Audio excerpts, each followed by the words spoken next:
عزتمندو ځوانانو السلام علیکم. زه ټولو کې اول خو د خپل لخوا د قومي وطن پارټۍ د ټولو ملګرو تر لخوا د ملي رهبر جناب آفتاب احمد خان شیرپا صاحب تر لخوا فضل شاه میاں صاحب محب شاه میاں صاحب شهنشاه میاں صاحب او د هغوی سره چې کوم نن ګڼ شمېر نور عزتمند مشران د لالجرین میاں کلي چې موږ سره شامل شو هغوی ته او د شهید کلي نه امروز خان او جهانګیر شاه او د هغوی په مشاعره کې چې نور کم ملګري او مشران شامل شو هغوی ته هرکلی وایم او دا یقینداني وله ورکوم چې تاسو یو صحیح فیصله کړې ده انشاءالله یو ځای به د دې پښتون قام د ترقۍ د سوکالۍ لپاره یو ځای به جدوجهد وکړو په او انشاءالله دا قام به د ترقۍ په لار روانو. زه په دې موقع باندې خصوصا د مکمل شاه خان شکریه ادا کوم چې هغوی د دوی او زموږ په منځ کې د پل کردار یې ادا کو او په دې کې رالل او دلته کې دوی سره جرګې وکړې او قایل یې کړل. دا زموږ د ډېر مودې نه یو خواهش و ځکه چې دا یو ډېر ښه خاندان دی او د دوی د علاقې کې یو ډېر ښه اثر دی او د دوی راتلو سره یقینا پارټۍ ته به ډېر لوی تقویت میلاویږي. زه د دوی هم ډېر مشکور یم او د میاګانو صاحبانو هم ډېر زیات مشکور یم چې دوی دا قدم نن واخیستلو او موږ له دا عزت راکړو. عزتمندو ما نه مخکې دیان خان هم خبرې وکړې او میا صاحب هم خبرې وکړې.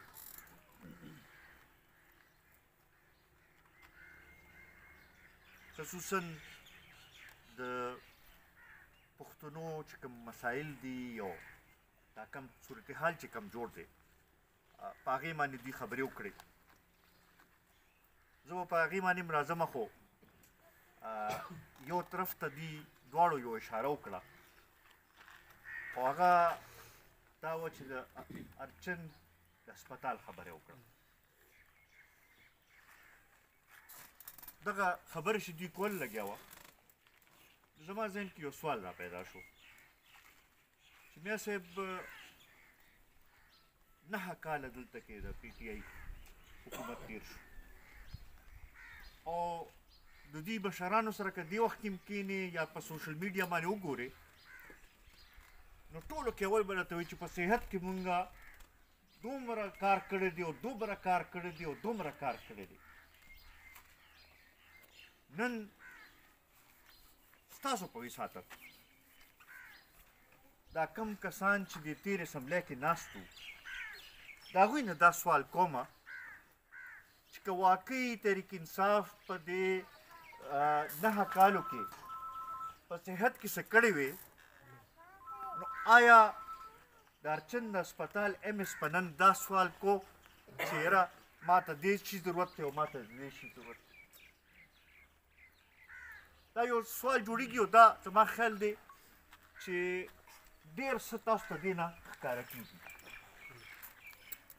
عزتمندو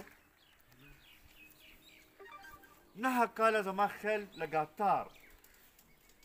دا زمونږ په تاریخ کې یو حکومت هم نه دی میلو او بیا داسې چې ټیک ته زه 15 کاله خو چې لومبنی و نو هغې کې به یې دا وی چې مرکزي حکومت موږ سره نه دی. دا 4 کاله دا نور چې وو په دې کې خو مرکزي حکومت هم دودي صوبایي حکومت هم دودي صدر هم دودي نو بیا پکې څه مشکلات وو چې دا مسایل دوی نشو حل کولی. نن خو چې کله پولیس راځي او دې ګرفتاروي نو هغې د ډال لپاره خو ته پښتانه یاد دي د هغې لپاره خو پښتانه هلته کې استعمالوي په پنجاب کې ناست پښتانه استعمالوي خو دلته کې د پښتنو چې کوم ضرورتونه دي کوم مشکلات دي کوم کمی دی هغې طرف ته بیا توجه نشته. په دې باندې موږ ته سوچ کول پکار دي. دا پرون او بل ورځ دا 2-3 ورځې چې کوم واقعات وشو لاهور کې ناست دی ذمواري خو د پنجاب د پارټۍ جوړېده که نه چې هغوی وروتلي وي او هغوی دفاع کړې وي خو ما ته خو پکې د پنجاب څوک ښکاره نه شو ګرفتارۍ هم چې کومې زیاتې شوي دي زما خیال د هغې کې 90% چې دی هغه زموږ د صوبې سره تعلق نو دا هم یو سوال دی او پکار چې په دې باندې پښتانه سوچ کړي میډیا مبارکي دوی له ورکړې چې بس بیا دا هم یو ډېره عجیبه خبره ده چې یو پارټي چې هغه وایي چې زمونږ نوم تحریک انصاف دی انصاف باندې یقین ساتو بله ورځ بي بي سي له انټرویو ورکوله نو هغوی ته هم دا وایي چې یاره دې ملک کې انصاف نشته او انصاف راتله پکار دی او پکار دی چې په قانون باندې مونږ عمل وکړو نو د هغې بي بي سي هغې کوم چې تا ته انټرویو کوله هغې ښځې ته دا تپوس وکړو چې بیا خو پکار دی چې عدالت تا ته وایي چې راشه پیش شه یا عدالت ته پولیس ته حکم ورکړي چې دې ګرفتار کا نو بیا خو ته ګرفتاري ورکړه نو دغه ټایم کې بیا وایي چې نه دا خو د ځنګل قانون دی زه په دې نه پوهېږم چې د لپاره د ځنګل قانون دی د بل لپاره قانون دی دا ولې دا دوه فرقه ولې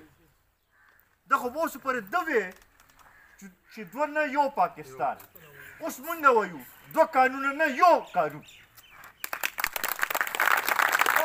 دا د کوم ځای راغلی چې د غریبانو لپاره به یو قانون وي د غریبانو لپاره به د عدالت فیصلې یو شانتي وي او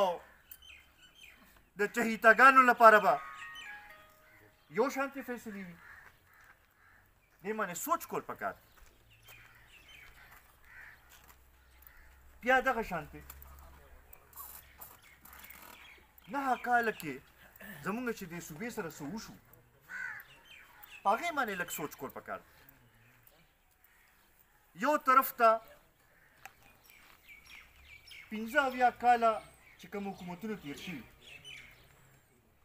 هغې کې زمونږ صوبې کې ټوټل 100 اربه روپۍ قرضه اخیستلی شوی وه او یوازې د ده په حکومت کې 800 اربه قرضه واخیستلی شوه آیا دا یې زمونږ د صوبې سره ښه وکړل او که بد وکړل ده به په خپله دا وې چې کله چې حکمرانان قرضې اخیستل شروع کړي نو پوه شئ چې کرپشن کېږي اوس ته مونږ دا تپوس کوو چې کوم معیار تا ساتلی و کومه خبره به تا کوله په هغې باندې مونږ تا نه سوال کوو چې په دې 800 اربه کې خو ما ته څه ښکاره نه شو چې زما صوبې کې څه شوي ما ته دا ښکاره نه شو چې زما د دې صوبې غریبانانو په ژوند کې څه فرق راغلي ما ته دا ښکاره نه شو چې زمونږ ځوانانو ته نوکري میلو شوي ما ته دا ښکاره نه شو چې چاته د صحت سهولتونه میلو شوي ما ته دا ښکاره نه شو چې د تعلیم سهولتونه چاته هغه شانتې میلو شوي ما ته نور څه داسې د خپل د غریبانانو په ژوند کې فرق معلوم نه شو نو بیا دا 800 اربه روپۍ چته لاړې د دې جواب موږ له راکړه نن هغه وایي چې ما له دوباره موقع راکړه اول خو دا کم دا 9 کاله دلته کې زمونږ صوبې کې او 4 کاله چې تا په مرکز کې کم تیر کړل د هغې جواب دې قوم له ته ورکړه خپل کارکردګي دې قوم ته وښیه هغې نه پس به د بیا خبرې کوو دغه شانتې وروڼو خصوصا د الیکشن کمیشن ته مونږ خبره کوو مونږ انتخابات غواړو خو شفاف انتخابات غواړو مونږ د 2018 والا الیکشن نه غواړو مونږ د 2018 والا سلیکشن نه غواړو په هغې کې الیکشن کمیشن باندې چې کوم ګوتې اوچتې شوي دي د هغه داغونه به پکار چې الیکشن کمیشن هغه ووینځي نن که انتخابات کیږي مونږ به دا غواړو چې هغه بیا داسې طریقې سره وشي چې په هغې باندې څوک ګوته اوچته نه کړي دغه شي مونږ ته تسلي راکړی شو. دې سره سره که مونږ نظر واچو نو یو څو خبرې په دې 9 کالو کې دا کومه تجربه چې وکړې شوه د کنټرول ډیموکراسي تجربه هغې یو څو خبرې ډېرې واضح کړې. یو دا چې جمهوریت نه علاوه بله لاره نشته، خو جمهوري نظام داسې چې هغه د خلکو د مرضا باندې وشي، د یو څو کسانو په خوښولو باندې نه. دویم چې صحیح معنو کې د فلاحي ریاست بنیاد کېښودل شي. دریم چې هر یو اداره په خپل دایره اختیار کې دننه کار کوي او د آئین او قانون او د پارلمان بالادستي مني. بیا ورسره دې سره تړلی شی چې دی هغه دا دی چې صوبایي خودمختاري چې ده چې هغه صحیح معنو کې ورکړی شي. او چونکې دا یو وفاق دی نو په فیصله سازۍ کې هر چاته هغوی شامل کړی شي چې هغوی په فیصله سازۍ کې حصه خپل واچوي او خپل خبره پکې کولی شي. د وسایلو تقسیم صحیح طریقې سره وشي. دا هغه څیزونه دي چې دې سره دا ملک صحیح طریقې سره چلېدی شي. دا اوس پورې چې څه وشو هغه په خپل ځای، خو نور دې ته تیار نه یو چې قرضې اخیستلې کېږي، چې بهر نه پیسې راځي، نو بیا خو د هغې لپاره د نورو خلکو او نور ځایونو کې چې دی هغه استعمالېږي. خو چې کله سخته راشي نو بیا هر چاته وایي چې یاره دا سخته به ټول یو ځای دغه کوو، دې ته نور تیار نه یو. ورکوټي قومونه چې دي هغوی ته به خپل حق ورکوی، په خپل وسایلو باندې صحیح طریقې سره ورته دغه میلاوېدل پکار دي چې هغوی د خپل د ولس د خپل د علاقې د بهترۍ لپاره هغه وسایل صحیح طریقې سره استعمال کړي. دا یو واحد لاره ده چې دا ملک د مشکل حالاتو نه موږ وباسلی شو. دې سره موجوده حکومت ته دا پرون چې کوم پټرول او ډیزل کې اضافه شوې ده مونږ دا ګڼو چې دا د قوم سره زیاتی کېږي لګیا دا کومه ګراني چې راځي لګیا ده دا د دې غریبانو د وس نه اوس ووتله خبره. دوی ته پکار دا دی چې خپلې خرچې راکمې کړي. ټولو کې اول پکار دی چې په کابینې کې کمې دې راوستلی شي، ورکوټې کابینه دې جوړه کړی شي، بیا د حکومت اخراجات چې دی هغه دې راکم کړی شي. دا کم سرکاري افسران چې څلور 15 ګاډو کې ګرځي، د لسو کنالو په بنګلو کې سرکاري چې دی زمونږ او ستاسو په پیسو باندې هغوی اوسي، دا څیزونه نور نه دي دغه کېدل. پکار چې دوی هم دغه وکړي، خپل اخراجات کم کړي، بوج اوچت کړي، نو بیا به غریب به هم وایي چې زه ټیک ته زم پکې خپله حصه اچوم. دا داسې دغه نه کېږي. دې سره دا مې یو ډېره عجیبه خبره ده چې یو طرف ته مونږ وایو چې دا زرعي ملک دی، بل خواته د وړو قلت دلته کې دی، د چینو قلت دلته کې دی. دا هم دې طرف ته اشاره کوي چې څه نه څه ځای کې پالیسۍ غلطې دي، نو ځکه دا دغه دی. کني زرعي ملک کې د زرعي اجناسو کمې څنګه راتلی شي، په دې باندې سوچ کول پکار دي او دې له پالیسۍ ټیکول پکار دي. زمیندار چې کومې مسلې دي هغې طرف ته توجه ورکول پکار دي. دا خورې چې کوم ځای ته ورسېدې مونږ ټولو زمیندارۍ سره تعلق دی. دا خو د هر چا د وسه اوس ووتل چې دا کوم ځای ته ډي اے پي ورسېده، کوم ځای ته یوریا ورسېده، کوم ځای ته نور نایټروفاس ورسېده. نو دې طرف ته توجه ورکولو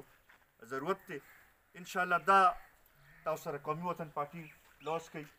چې که موږ ته موقع میلاو شو موږ به دې طرف ته توجه ورکوو به، د ولس چې کوم مسایل دي هغې طرف ته به توجه ورکوو به، د صوبې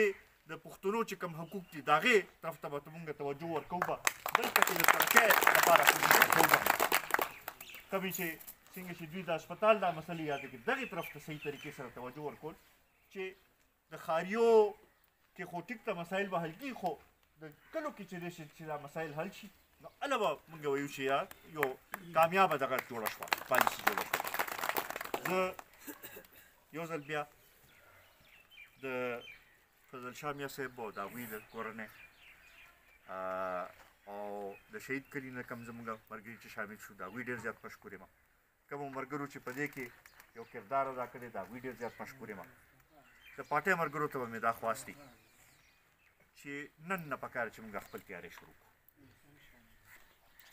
بیا اوس نه جرګې جوړول پکار دي او خلک په دې خبرې باندې پوه کړو چې په دې دوکو کې به نه راځو چې د مدینې ریاست راله څوک جوړوي یا 50 لکه کورونه به جوړوي یا 1 کروڑ نوکرۍ به راکوي موږ د هغه خلکو باندې اعتماد وکړو چې چا واقعي د دې قوم خدمت کړې او زما خیال دی چې زمونږ صوبې کې دا فیصله ډېره اسانه ده چې څوک هم چې د ملي رهبر جناب آفتاب احمد خان شیرپو کارونه وګوري د هغه کردار وګوري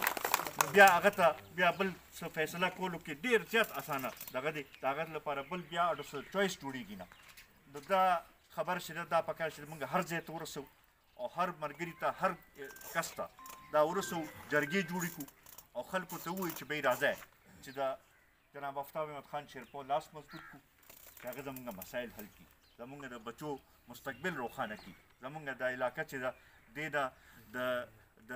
د تورې تیرې د غربت او دغه چې دي چې دا لرې کړي د پسماندګۍ او چې دا علاقه چې د ترقۍ په لار روان شي